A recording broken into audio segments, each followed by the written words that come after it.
ഒരു ഉപ്പും പുളി ഞവടി ഒന്ന് ചോറ് തിന്നാനായിട്ട് പോവാണ്. എന്തൊക്കെ കറികളുണ്ടെങ്കിലും ചില ദിവസങ്ങളിൽ ചോറ് തിന്നാനൊരു മൂഡ് കാണൂല. അപ്പോൾ ദാ ഒരു 3 കാന്താരി മുളകുണ്ട്, അതിനെ ഒന്ന് ഞവടി പൊട്ടിക്കാം.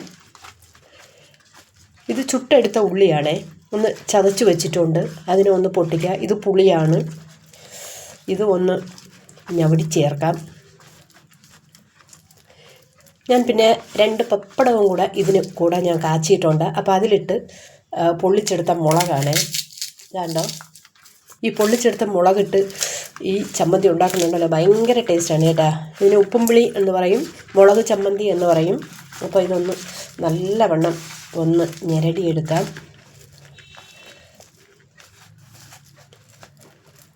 ഇതാണ്ടോ, ഇങ്ങനെ ഞെരടിയെടുക്കണം. മീൻ, ചിക്കൻ, അവിയൽ, സാമ്പാർ ഇതൊക്കെ ഉണ്ടെങ്കിലും ഇത് കൂട്ടി ചോറ് തിന്നുന്നത് ഒരു പ്രത്യേക സ്റ്റൈലാണ് കേട്ടോ, ഒരു പ്രത്യേക ടേസ്റ്റാണ് അല്ലേ. പണ്ടത്തെ കറി ഇതാണ്. ഇനി ഒരല്പം ഉപ്പൊന്നിടട്ടെ. ഉപ്പ് വെള്ളമാണേ ഒഴിക്കുന്നത്, ഇതൊന്നൊഴിക്കാം. ഇനി ഒരല്പം പച്ച വെളിച്ചെണ്ണ കൂടെ ഒന്ന് ഒഴിച്ചു കൊടുക്കാം.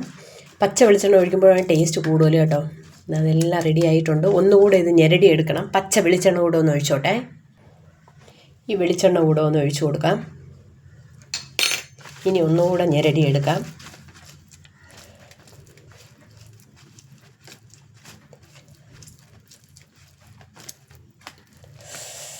എന്താ മണമെന്നറിയാമോ, ഇതിപ്പോൾ തന്നെ തൊട്ട് ഇങ്ങനെ നക്കാനായിട്ട് തോന്നുവാണ് കേട്ടോ. അതാ നോക്കിക്കേ, എന്താ മണം. ഇതിൻ്റെ കൂടെ ഉണ്ടല്ലോ ഒരു 2 സ്പൂൺ ചോറ് കൂടെ ഒന്നിട്ട് കൊടുക്കാം. ഇത്രയുടെ ആവശ്യമേ ഉള്ളൂ. പിന്നെ ഇതിൻ്റെ കൂടെ 2 പപ്പടവും കൂടെ എടുത്ത് വെച്ചിട്ടുണ്ട്. ഇതൊന്ന് പൊടിച്ച് എല്ലാം കൂടെ ഒന്ന് വിരവണം കേട്ടോ. ഇതൊന്ന് വിരകട്ടെ. ഇതാ എല്ലാം വിരകി വെച്ചിട്ടുണ്ട്. ഇതാ ഇങ്ങനെ ഉരുട്ടിയിട്ട് ഒന്ന് കഴിച്ചു നോക്കട്ടെ.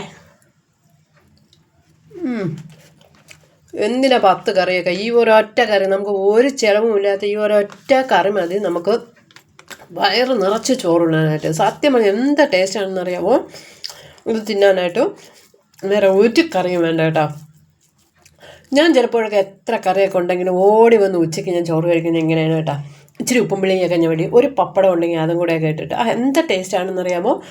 ഓക്കെ, സത്യം പറഞ്ഞാൽ ഒരു 2 മിനിറ്റ് കൊണ്ട് തന്നെ ചോറ് കാലിയായി, തീർന്നു. ഒരു ചിലവുമില്ലാതെ ഒരു കാശ് പോലും ചിലവാക്കാതെ ഇന്നത്തെ ഉച്ചഭക്ഷണം എൻ്റെത് കഴിഞ്ഞിരിക്കുകയാണ്. Okay, by.